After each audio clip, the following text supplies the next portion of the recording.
కోరుకున్న కన్య కన్నవారితో కాళ్ళు కడిగించుకోవాలని, ఆశపడ్డ అమ్మాయి అమ్మానాన్నలతో అల్లుడు అని పిలిపించుకోవాలని. ఈ సముద్రంలో వచ్చిపోయే అలలులాగా మన మనస్సులోకి కోపం, భయం, ఆందోళన, ఆశ్చర్యం, బాధ ఇలా ఎన్నో ఎమోషన్స్ వస్తూ పోతూ ఉంటాయి. కానీ ప్రేమ అనే ఓ యొక్క ఎమోషన్ దగ్గర ఆగిపోయిన కుర్రాడిని నేను.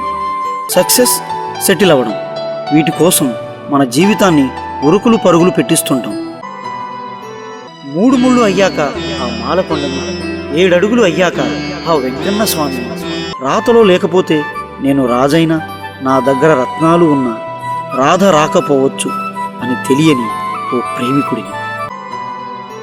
ఆశలు చూపావే, నేను అంతస్తు లెక్కానే, నీ అందాన్ని చూశాక నేను అనాథనయ్యానే, నీ అందాన్ని చూశాక నేను అనాథనయ్యానే. ఓ యువకుని కథ.